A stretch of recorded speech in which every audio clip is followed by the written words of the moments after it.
Hello mathematicians, in this video we are going to discuss the train speed problem, which is also question number 2 from exercise 4.1 of chapter 4 class 10th NCERT. Students usually find this problem as difficult because they do not try to understand the concept behind this problem. To solve it, let's first read the problem statement carefully. It says a train travels a distance of 480 kilometers at a uniform speed. Note that the speed is uniform. If the speed had been 8 km per hour less, then it would have taken 3 hours more to cover the same distance. We need to find the speed of the train. So first step is determine the unknown variable. What you want to find? We need to find the speed of the train. You do not know what is the speed. So let us assume, let the speed of the train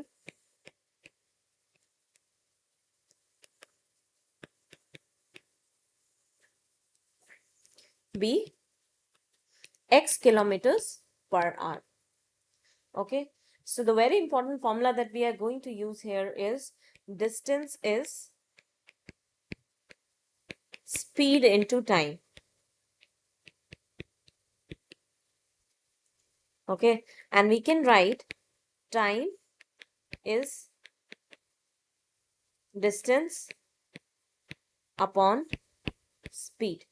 Note that in both the cases, the distance covered from point A or from point A to point B, it is 480 kilometers. The distance will not change. Now, to understand this second point, it says that if the speed had been 8 kilometers hour, 8 kilometer per hour less, then it would have taken 3 hours more. It means if the speed is reduced, the time was increased. The time taken to travel the same 480 kilometers was more. So to make it simple, let's say that you are going out from your home to the park, right? So if you walk fast, you'll reach early. If you walk slowly, then you'll take more time to cover the same distance to reach the park. Okay. So same has been said here. Let's say initially your distance was 480 kilometers. So what was time taken to travel the same distance if the speed was x? It means the time taken t1 was 480 kilometers if the speed was x kilometer per hour. Okay. And when the speed got reduced, it took 3 more hours. So let's write down what is the new time. It is 480 upon x minus 8, because if x was the speed of the train, our speed got reduced by 8 km per hour and our time was this. Now they have also given a relationship between both the times. It said that second time when the speed was less, it took 3 hours more. So what does it mean? If you're here, since the speed denominator is decreasing, it means t2 is greater than t1, because our speed has reduced, our denominator has reduced. It means our time has increased. It means t2 is t1 plus 3. All right. So let's substitute the values. 480 upon x minus 8 is equals to 480 upon x plus 3. So let's try to solve it. Bring this to the left hand side. Okay. So now let's take 480 as common and let's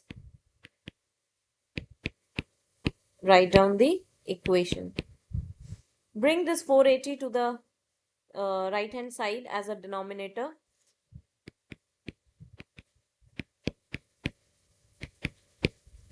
Okay. So now if we take the LCM, this is x minus 8 into x, and this goes x minus 8. I hope this step is clear. We are just taking the LCM.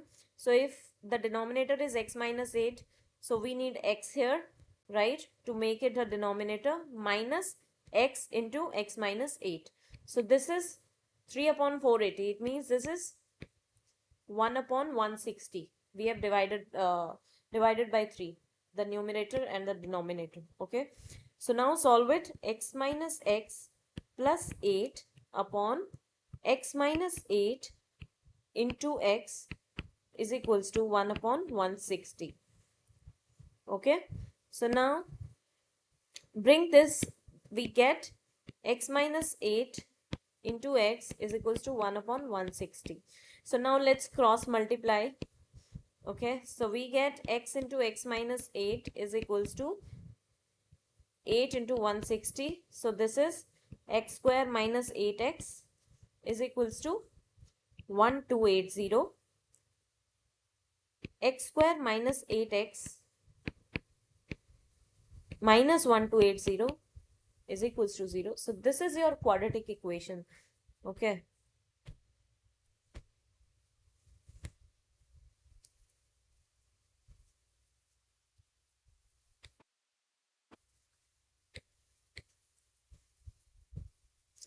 Okay, so let us revise it again.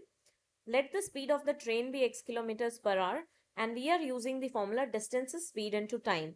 So for the original speed x and the distance 480, the time taken was 480 upon x. And when we reduce the speed by 8 kilometers per hour, the time increased, which was 480 upon x minus 8, and the relationship was that t2 is t1 plus 3, because the time t2 has increased as speed has decreased, right? So now we will substitute the values from 1 and 2 here, and after that we can solve it to get a quadratic equation, right? We are just moving the terms to the left and right hand side to finally reach to the quadratic equation. All right, so now to solve this quadratic equation, let's use the method of factorization.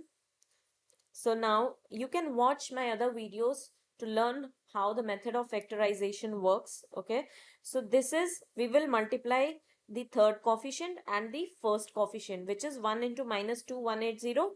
This is minus 1280. Okay, and we will write the middle coefficient here.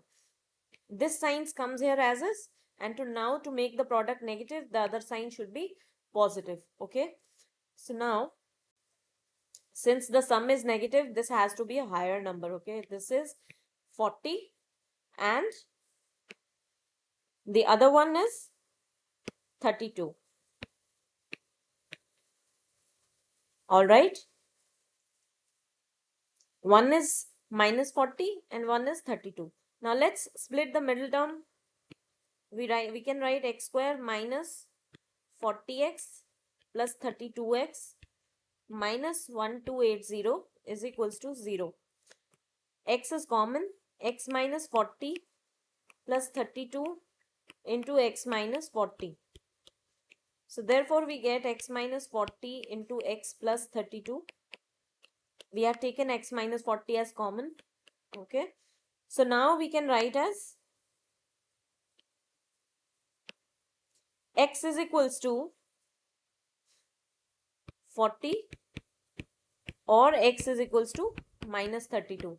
Now neglecting the negative root of this quadratic equation, because we have assumed that speed of the train is x and speed of the train cannot be negative. So ignoring the negative value, the speed of the train is 40 kilometers per hour. Okay, so students, this problem is not that difficult. Just grab the concept behind this problem statement. Okay, which is, we are using a very simple formula, that is distance is equals to speed into time.